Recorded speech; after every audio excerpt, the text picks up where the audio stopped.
Excuse me. We spent a little bit of extra time on that because we were making the point that there's a format, a formula of sorts, a template, as it were, that Jesus used where we can follow along with what he's doing. In other words, there's structure in each letter. We see that in each case, the angelos, the messenger of the church, then where it is. So the recipient of the letter, Ephesus, and then it goes on. We looked on the map, it goes clockwise, starting with Ephesus and makes a clockwise circle. And then the next thing is something is said about Jesus. And what he says about himself as the author is pulled from, it'll be an expression found in the first chapter where John describes what he saw when Christ in his glory appeared to him. And so each letter will have that. The third feature is Jesus says, I know. He knows. You see, he's walking among the lampstands. He's inspecting the churches. He cares for the church. He purchased the church with his blood. And each local congregation made up of his people is special to him. It's a lamp bearer. And so he's walking among the churches. And what we can do is we can see what Jesus thinks. And I'm using that wording on purpose because that's the only thing that really matters at the end of the day. It's not our assessment. It's not what we think or somebody else. And if we start saying, well, this church I think is better than that church, and start comparing ourselves among others, it's all a matter of what Jesus thinks. So he says, I know. I want to say what he thinks. You understand that's accommodative language. He knows our hearts. He knows everything. And so that's the third feature. I know your works. And so he will describe that. That will include, depending on which church, it will include what he commends. And in all but 2 letters, it will include what he condemns. The 2 exceptions are Smyrna and Philadelphia, in which nothing is condemned of those churches respectively. Then the next step is, the next feature is when something has been condemned, you know, what they need to do about it. It's a call to repentance. He's not just saying, I found something wrong with you. This is written to correct if something is amiss. With the case at Ephesus, remember and repent and do the first works. And then the warning, or else I'll remove the lampstand. And then the conclusion is the appeal to hear. But not just your letter if you're at Ephesus. He who has an ear, let him hear what the Spirit says to the churches. And then the promise to him who overcomes. And that's the way each letter is formatted. That's the way each one concludes. And so from start to finish, that's what you have. So it just seems to me that a recognition of that, it just helps us to see what's going on. We'll get more out of it that way. So we know what Jesus is doing. So what we do next is to move up the coast from Ephesus, and we move up the coast to Smyrna. Yes, sir. Give the first 2 points again. Yes. Number 1. Each of the letters begins. The first point is to the angelos, to the messenger of the church. So it's addressing the church. That's the first point. And then the next one is where Jesus will identify himself. These things says he who holds the 7 stars in his right hand, who walks in the midst of the 7 golden candlesticks. So the second point, lampstands. Second point is where Jesus identifies himself by drawing from one of the expressions found in Revelation 1, where John saw Jesus in his present glory. You know, I beheld and here's what I saw. So each time the letter will begin with Jesus identifying himself as the author, but the way he does that, he could have just said, I, Jesus. But what he does is I'm the one who does the following or has the following from that. So yeah, those are points 1 and 2. Yeah. So that's the structure that's followed. So what we do now is we move on to the church at Smyrna. Now, what you have when you look at these 7 churches, I know I've said this, but the number 7 is used symbolically to signify completeness. That's done a lot in the Scripture. And it occurs a lot in Revelation. Now, I don't mean there weren't really 7 churches addressed. There were these 7 churches addressed. But even selecting 7 is making use of symbolism. It's representative. There's completeness in the sense it's representative. But there were more churches in Asia than these. These weren't the only 7 churches in the province of Asia Minor. For example, when he will address Laodicea, there's a Tri-Cities situation where if you're standing today at Laodicea, you can look across it and see Hierapolis 6 miles away to the north, right across the Lycus River. It's easy to see because there's a large white area where warm, really hot thermal springs course down, and as the water goes down, it evaporates and it leaves behind limestone carbonate. And it's white, like snow if it's sunshine. Put your sunglasses on. Anyway, you can see that easily. So you can say, well, there's Hierapolis. But there was a church there too. And we know that because Paul mentioned it in Colossians 4. But you can't see, but just beyond Mount Tymulus, which is 10 miles away, is located Colossae. That's why you can't see Colossae, because there's a mountain in the way. But it's 10 miles away. But those were churches of Asia too. And for example, on the first day of the week, disciples met at Troas.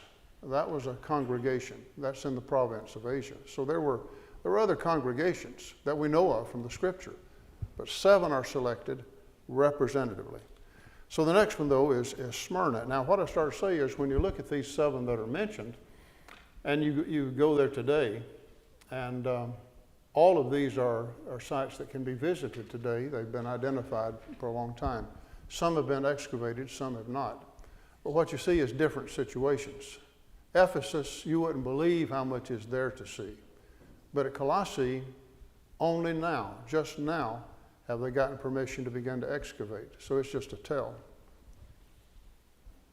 But when you go to Smyrna, it's a modern city, and there's just a little bit that goes back to Roman times. We'll look at that in just a moment. And today it is called Izmir, which still carries the ancient name a bit. Smyrna, Izmir, I mean, it's a modern derivative of the ancient name. And it has a deep water harbor there on the Aegean that was used in biblical times and is used today. And it has a population today of 3 million people. So that's what you see there when we approach Izmir or Smyrna there. So let's read the letter. This is the shortest of the 7 letters. And here's what we have. Just what, 8, 9, 10, 11, just 4 verses. To the Angelos, to the angel of the church in Smyrna write, these things says the first and the last, who was dead and came to life.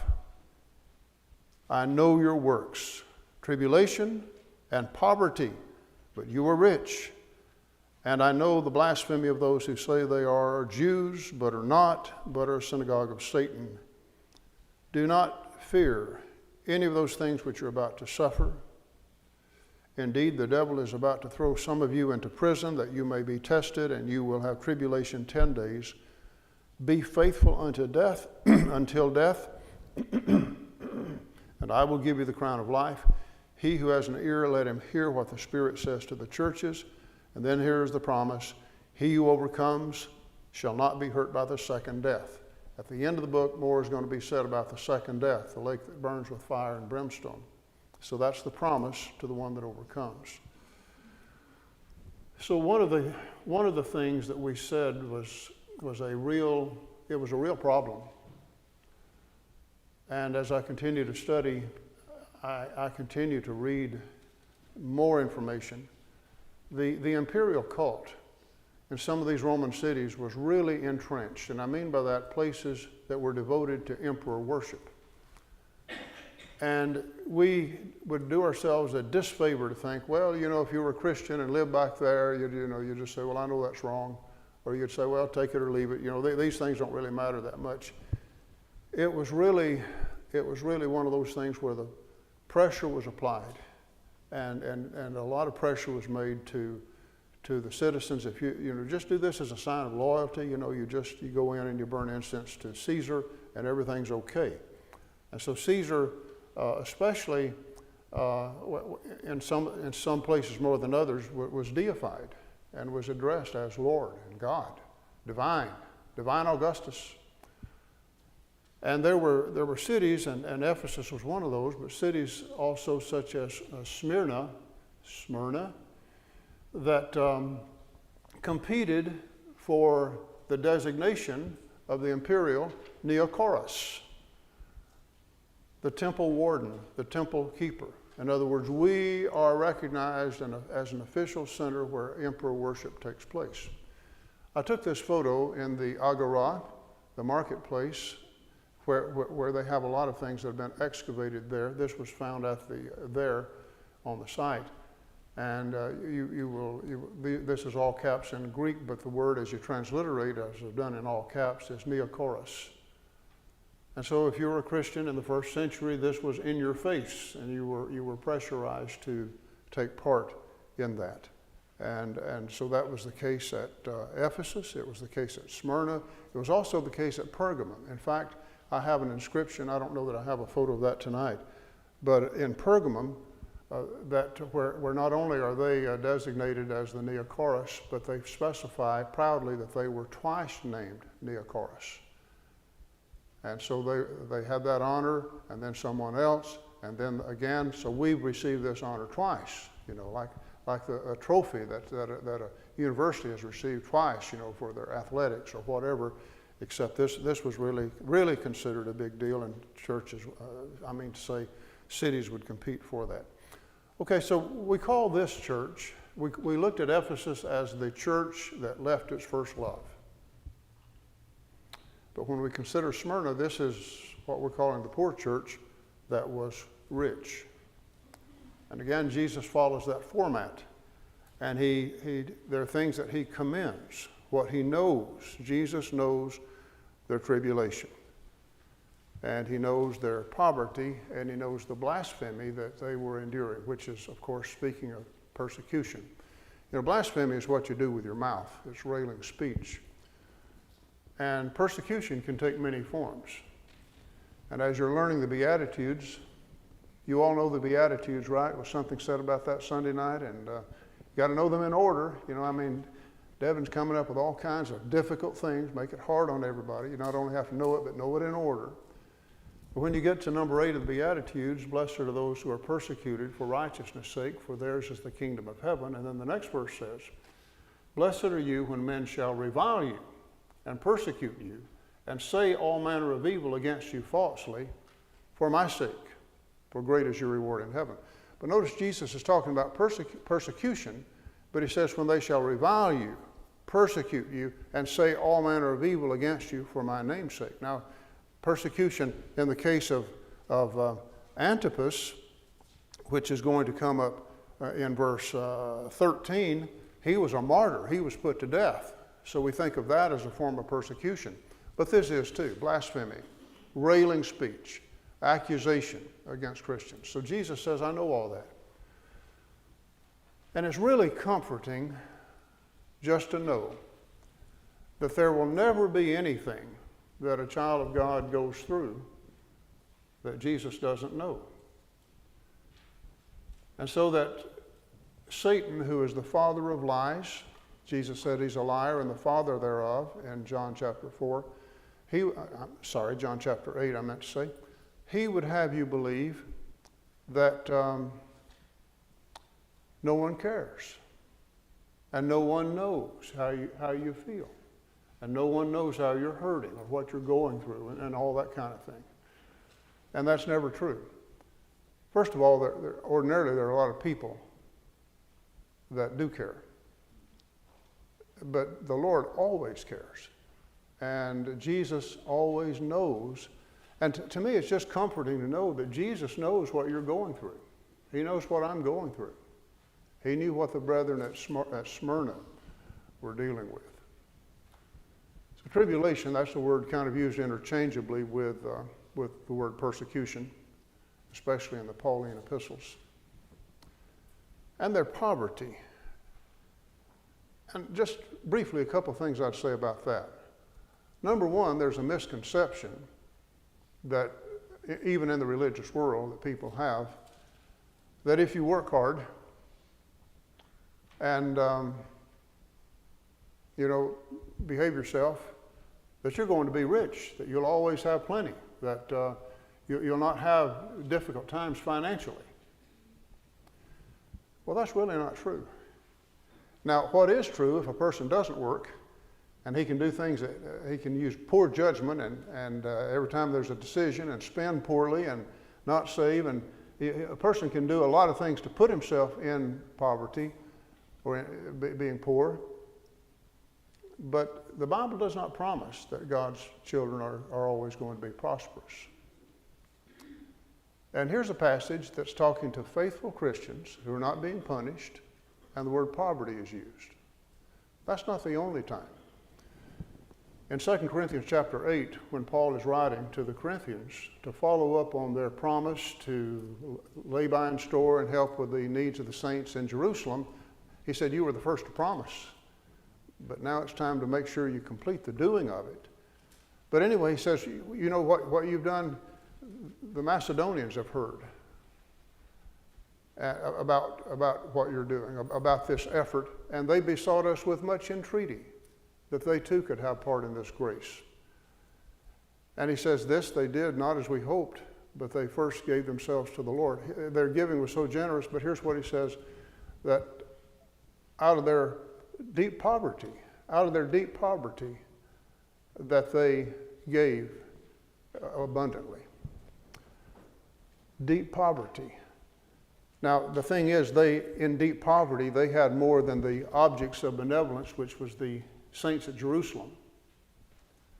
Those were the objects of benevolence, the saints at Jerusalem. So the Macedonians had more than them, and the deep poverty is in comparison to the more affluent Corinthians. But even when you look at it fairly in its context, he still refers to them as being in deep poverty.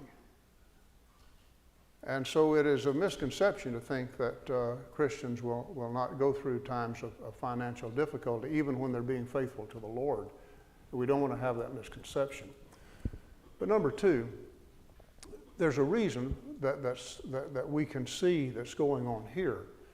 And that is, not only was there pressure for the imperial cult, for all Roman citizens to take part in that, but additionally, in the trade guilds, there would be patron gods or goddesses, and you'd be expected to attend the feast and be in those idols' temples and take part in that. That was just part of the social aspect of association, and it wasn't like, well, I choose not to do that.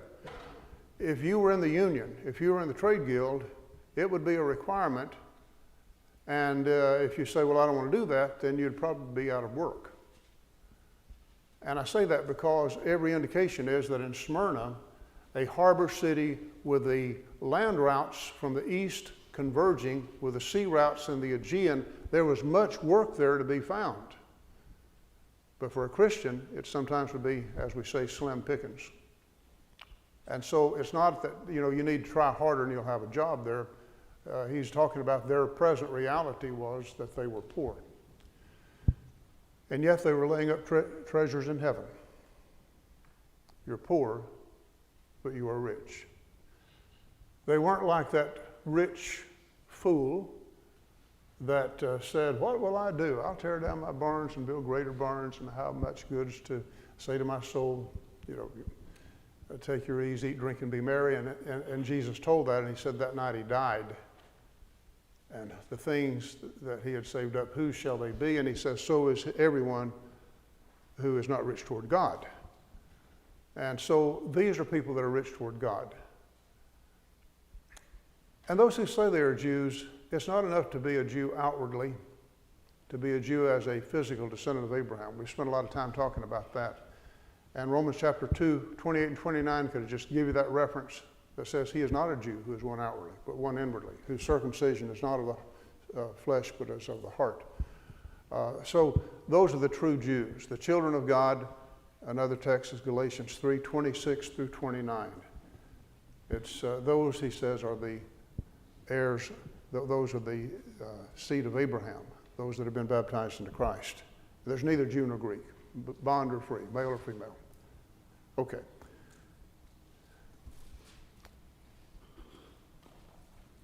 Polycarp, who can be traced as far as his teaching to the Apostle John, a connection to the Apostle John, was martyred there at Smyrna. I've been inside a church building there that honors him, and of course he would have looked nothing like this. But that's some modern art and thinking along those lines. But the historical point is that this is the place where that Christian later than the first century was martyred. And as an old man, he was pressed to swear the oath and revile the Christ. And he said 40 and 6, fourscore. There's that fourscore. Anybody know what fourscore is? Anybody know what that means? 86 years have I been his servant, and he hath done me no wrong.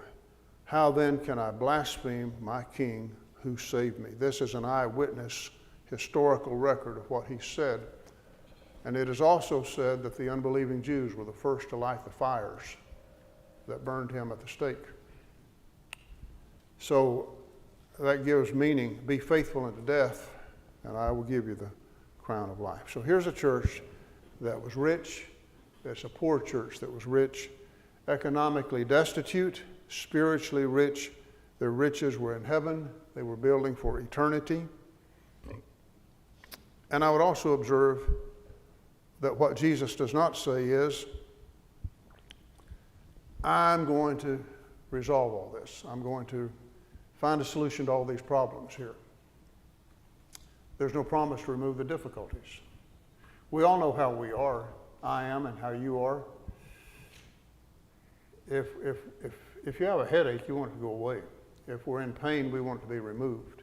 If we're dealing with very stressful situations that are pressing down upon us, we want there to be a resolution, and we want to get past that. But what Jesus is not saying is that these things that I know that you will no longer have to work in this kind of environment or live in this kind of environment. And the other thing we don't see in this or any of the letters is where Jesus says, well, you know, why don't you folks just pack up and move somewhere else where it would be easier to be a Christian? I'm not saying it's always wrong to move, but what I am saying is that's not what Jesus is telling the people to do. In other words, he expected them to be where they were, being faithful, doing what they should do in the most difficult kind of circumstances. And he has every right to expect that. And for us to do it without whining and murmuring. He has every right to expect that. And the admonition is, be faithful until death. I'm reading from the New King James, and I will give you the crown of life. Some versions say unto death. And sometimes the question is raised, well, does that mean even to the point of death? Or does that mean as long as you live? And I would ask, should we try to make a distinction in that? Wouldn't it mean both? Be faithful as long as you live, and be faithful even if it costs your life. This is foreign language to a culture that looks at religion as something you do when it's convenient. If it doesn't cost you too much, if you're not troubled too much, if you don't have to put out too much, then that's okay. But now if it's going to really call for sacrifice, count me out. And what God calls us to is faith that is based on deep and abiding conviction, not faith that is based on convenience. There's nothing about convenience in this. It's about faith that's so strong in the object of our faith, who is the Lord, that we have something worth living for, and we have something worth dying for, if we're called upon to do that. That's a good place for me to stop. Oh, no, it's not either. It's almost a good place to stop. The crown of life. In the Greek text, there are two words that are found for the word crown. One is the word from which we'll get the word diadem, which means a crown like a king would wear. And the other word is the word Stephanos, which is the victor's crown that would be given, for example, to an athlete who has won the race And it's actually a perishable crown. It was made of greenery, and it would wilt. But it was highly treasured. It's the victor's crown. Of course, I'm not saying Jesus is going to give us a crown that wilts. That's not my point. I'm just saying, for example, this is a Greek, a statue of a Greek runner, by the way, found submerged in the Aegean Sea. But it's a great shot to show the Stephanos crown. Just, again, going back to even times before the New Testament, in the Greek period there. So the crown of life, that's the word used. In other words, what we're promised is not the kingly crown, but the victor's crown. Jesus is the king. We share in his reign, but we're given the victor's crown. So the admonition is to be faithful unto death, and I will give you the crown of life. And the promise is the one that overcomes will not be hurt by the second death. So as I say, you read this short letter from first to last, and nothing is condemned. Isn't that encouraging? To know that there are congregations that Jesus is looking at, and he would just say, and he does say through letters like this, keep up the good work. What you're doing, you're being faithful. Don't let down your guard. Abound yet more and more. Isn't that encouraging? That it's not every line there's something that's wrong. I found another one. You need to fix this too. He's just commending them and saying, be faithful. Continue to do what you're doing. Doesn't mean they were sinless. Doesn't mean they could not grow more. But there's nothing that as a congregation they needed to be corrected of in this letter. Which also, just in the passing, I would say, gives me another opportunity to say we always need to be careful to see what the text says, because a lot of times people say, well, in these letters, in all these letters, there's a combination of good and bad. Slow down. That's not true. That's not true. In some of them, in 4 of them, it's a combination of good and bad. In 2 of them, it's just good. Well, the Laodicea, there's no good. It's just bad. So it's it doesn't take long to say that or to see that. And that's a lot better than just, all of them had good and bad. No, they didn't. And so you want to, again, I teach people, pay attention to the text. See what the text is saying first before you go any further.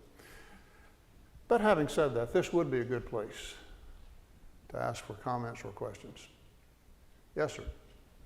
I think it's interesting to think that the scarcity of people that resolve themselves to follow through something even to the point of death.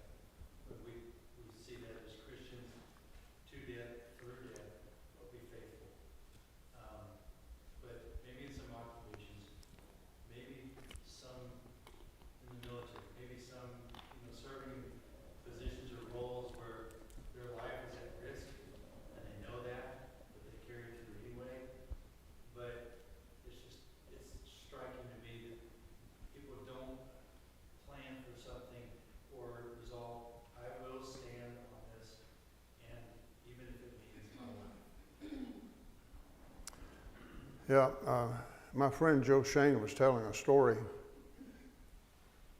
that I forget if he was talking about a situation in Vietnam or some other communist country where police came in with machine guns to a gathering, to an assembly, and said something to the effect that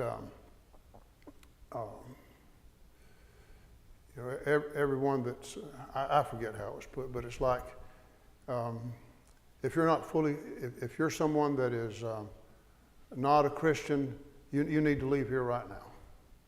And it's a death threat kind of situation that they were making. And several people just got out of that building as fast as they could. And those men who were Christians put down their weapons and said to those that were standing, okay, the hypocrites have gone now. Let's go ahead and have services. Because there were people that stayed when they thought that would be the end. Anyway, Joe Shane said that. Who else has something? Anybody? Question or comment?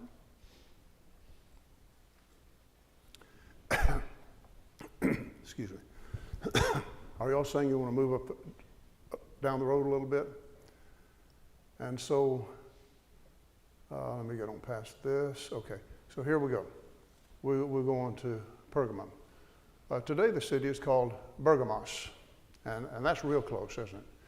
You know, if you study linguistics, you know, like Alicia does, this, and Aaron, the B and the P sound, especially if something is pronounced like with a P, Pergamum, and then there are others that settle in the country. What did he say? Bergamum, you know. And Caesarea, Philippi, they worshipped Pan, and the river is called Pan, and the river is called Panias. But when the Romans came in there, what did they say? Bonius. So today the place is the spring is called Bonius, and Caesarea that's Bonius. But anyway, that's just interesting. But it also I do find it interesting when a modern you can still see the place in modern times, and it has a derivative, either the same name or a derivative of it. So it's Bergamos. Let's see what it says. First of all, let's look at it. This is the tale of Pergamum. And as I said a while ago, this also was one of those cities that was named, in fact, this is the one. I can see it now that I'm looking at it. Dios, right there is the word twice. So it's twice named Neocoris. So they were very proud of that. I mean, here's an inscription. They're not only the Neocoris, but that we've received this honor. We've won that trophy 2 different times. And that means if you were a resident of Pergamum, again, there's pressure to engage in emperor worship. And this was also a center of worship for the god of healing, who is Asclepios. Now, everybody today knows what if you go into a pharmacy, what is the pharmaceutical symbol today? Yeah, it's the serpent there, right? And so it goes back to antiquity, the god of healing, Asclepius. And so there's a center of healing that was there, but he was widely worshipped. And just so much of that, everywhere. Athena, Zeus, Dionysus. I'm talking about temples you can still see the remnants today. But let's go on, though, to Jesus identifies himself as the Son of God, who has eyes like a flame of fire and his feet like fine fire. Again, that's taken from chapter 1. I know your works. And he mentions those, your love, your service, your faith, your patience. And he also says, I'm sorry, I've skipped down. My bad. I've skipped down. I know I was confusing you just then, wasn't I? I skipped down to Thyatira, bottom of the page. Okay, sorry about that. Let's go back up to verse 12. It's not only good to be on the same page, but even in the same verse. You know, like a song, leading, singing, Silas. Okay. I'm sorry about that. Verse 12 is where I was trying to be. The angel of the church at Pergamos write. And here he identifies himself as the one who has the sharp two-edged sword. And again, he says, I know your works. And the thing about it that he mentions is, I know where you dwell. And here he says, where Satan's throne is. Now, in each one of these cities, there were places, there were gods that the people worshiped, some more than others. We're not going to get to Philadelphia tonight, but when Philadelphia is covered, their patron god was Bacchus. And even today, when you're in Philadelphia, you can go for miles. And you've never, you know, Bobby, you've been up to the region where the McConaughey's are in southern Illinois, and all those cornfields as far as you can see, and you drive and you see more cornfields like that. And it's that way in Philadelphia with vineyards. Just great. I've never seen it's just mile after mile of vineyards like that all around. And that was true of ancient times. And so the vineyards, the winemaking, the god Bacchus was worshipped. What I'm trying to say is that this is widely done. All the places had idolatry was so pervasive, but it was so bad in Pergamum. You don't read this expression about all the other places. Here he says where Satan's throne is. I mean, I take that to be a way of saying he's everywhere, but he's really entrenched there at Pergamum. Really entrenched there. He's got a throne there. And again, you've got the altar of Zeus that was there, that was so prominent from miles away. You could see it. And this was removed by the archaeologists from Germany, I think the University of Germany. But anyway, back then in the day when they did that, you could actually remove stuff to a museum or to your country. Today you can't do that. It has to stay in the country being excavated. But today in Berlin, they have reassembled that altar of Zeus. They just took all the panels and everything, so you can actually see it today there in the museum. But you can see the steps going up to it and the rectangular form that it took. It's very visible. And so smoke would ascend from those altars. It was just everywhere you turned and looked, it was there in your face. So he says Satan's throne is there. He says, I know that's where you live. So he's not starting out by saying, I know you got it easy there. You're living where Satan's throne is, and I know that. And the next thing he says is, you hold fast to my name and did not deny it. That's a good thing. You did not deny my faith. And then he says, even in the days in which Antipas was my faithful martyr, who was killed among you, and again he says, where Satan dwells. That's a lot of good things, isn't it? Breck, would you agree that's a lot of good things to say about a church? You're dwelling where Satan's throne is, and yet in spite of that, you're holding fast the Lord's name, you're not denying the faith, and even a case in point was Antipas, my faithful martyr, was killed among you. I mean, they were an assembly just like we are. And there was a Lord's Day where they came together, and if folks had not heard yet, it's like, where's Antipas? He's always here, he's faithful. You haven't heard yet? The Romans took him out, and he was killed. And he won't be with us anymore. I mean, they suffered a loss, a tremendous loss there at Pergamum. But he says, I have some things against you. And some hold to the doctrine of Balaam. And what Balaam did was to put a stumbling block before the children of Israel, to eat things sacrificed to idols, and to commit fornication, sexual immorality. That's what I was talking about a while ago when I said the pressure was on there in those trade guilds to do this kind of thing at Smyrna, which is why you've got people that were poor and chose not to be part of that. I mean, you could say, you got to eat. No, you got to be faithful to the Lord. If you starve to death, you've got to be faithful to the Lord. The background of this is in the book of Numbers. Sometimes people say, why do we need to study the Old Testament? I can think of a lot of reasons. It's part of the inspired word. It's profitable. It's written for our learning. But if you ever want to understand the New Testament, you sure had better study the Old. I mean, if you just want to say, well, who's Balaam? What's that talking about? But in the book of Numbers, you've got a description of what he did over several chapters, and then a summary statement in verse 16 of chapter 31 of the counsel of Balaam, by which he advised what happened is the women causing the children of Israel to trespass against the Lord in the incident of Peor, Baal Peor. So earlier in Numbers, that was related specifically that the women invited the people to the sacrifices of their gods, and the people ate and bowed down to their gods. And they began to commit harlotry with the women of Moab. So when he says at Pergamum that you've got some that hold to the doctrine of Balaam, the doctrine of Balaam was a doctrine of compromise.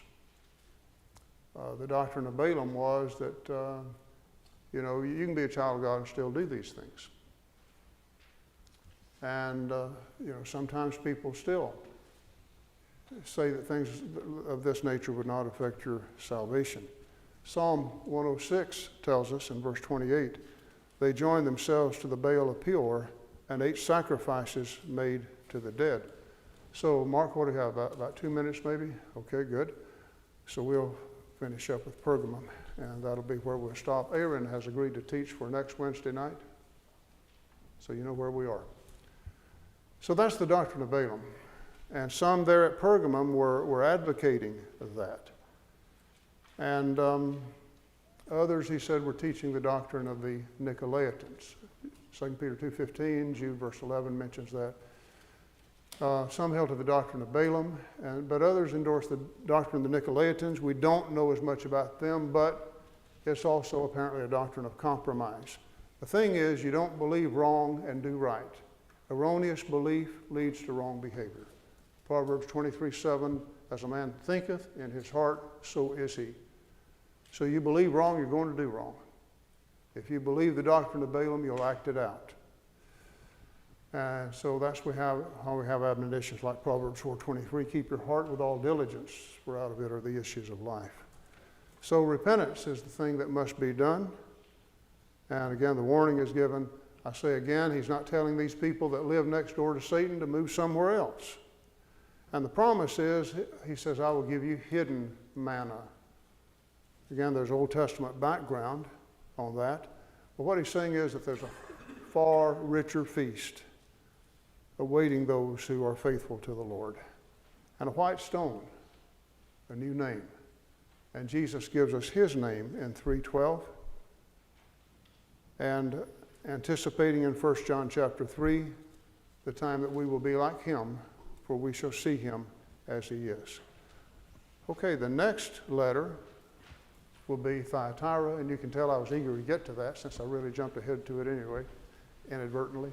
That's where we'll start next time. Aaron, here's your task. Cover Thyatira and answer the questions before you go any further.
We just talked about studying the Old Testament a while ago and the benefits of that.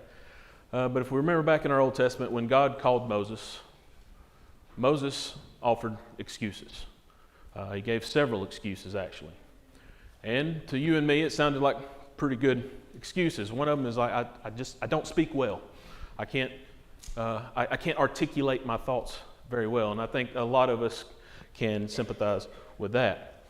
But he offered excuse after excuse, but yet God was able to answer and provide a solution for every single one of those excuses.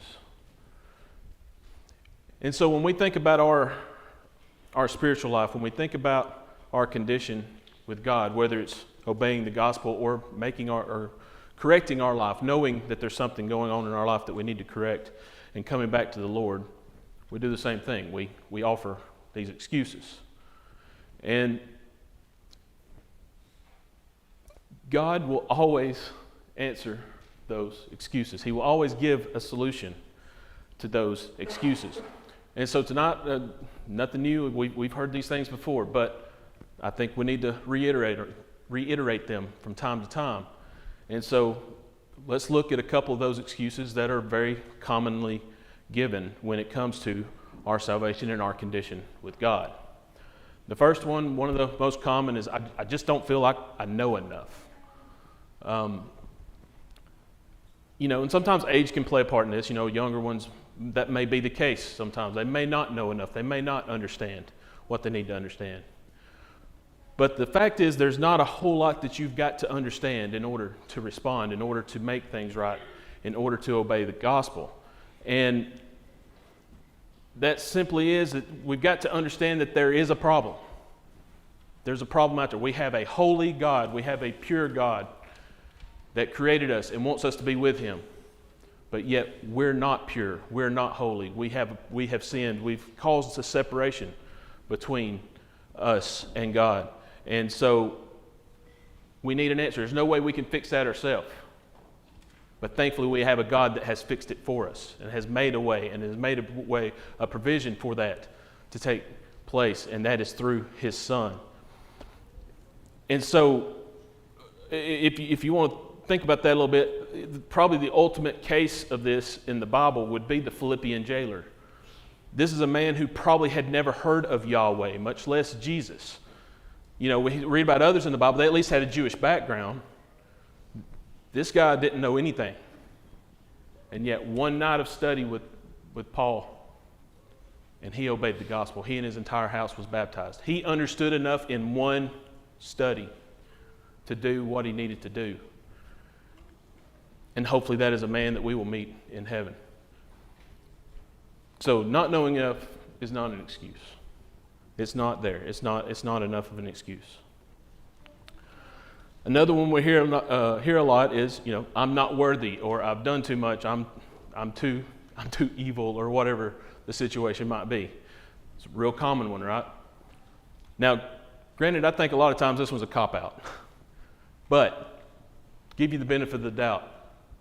If you genuinely feel this way, all you got to do is think about Paul before his conversion. How bad was he? He was literally hauling Christians off to be killed. And then when he brings up 1 Corinthians chapter 6, he just lists these vile sins, just a list of horrible things. And he says, such were some of you, but you have been washed. And so it don't matter how far you've gone, you can come back. You're recoverable. So that's not an excuse. Another one might be, I've got plenty of time. I don't have to do this now. I've got plenty of time. I'm good. Well, I'm not going to sit here and get morbid with you tonight, but I think we all understand that that's not the case. Not necessarily. Nobody's guaranteed tomorrow. Nobody's guaranteed the rest of the night. If it's not death, the Lord could come back at any moment. We're not guaranteed that. And so I think we subconsciously tell ourselves we've got plenty of time, but we all know, we all understand, we have enough sense to know that we are not guaranteed that kind of time. Life is but a vapor, right? Speaks to the brevity of life and the fragility, is that the right word? The fragility of life. And so it's not guaranteed. And so I've got plenty of time. It's not an excuse. And so if you really boil it down, it's going to land in one of those categories, some shape, form, or fashion. And about the only one left is I just don't care. And that's a dangerous place to be. I just don't care. Scary, scary place to be. You've decided that you can come up with the way, you can find the way to bring about satisfaction in your life. So, you teenagers been in the Ecclesiastes class. Does that bring anything to mind? Talking about Solomon, right? He had no limitations.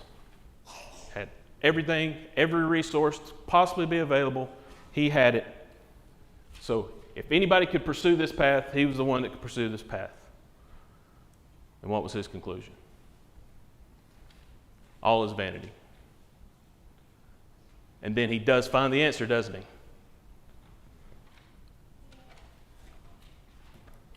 Fear God, keep his commandments, for this is the whole duty of man. So Solomon put that mentality to the test. He put that mentality that I can find the satisfaction, I can figure it out myself, I don't need anything else, came up short. So that will not be an accepted excuse either.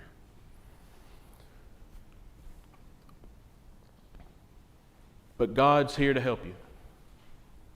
And we're here to help you get to God's help as well.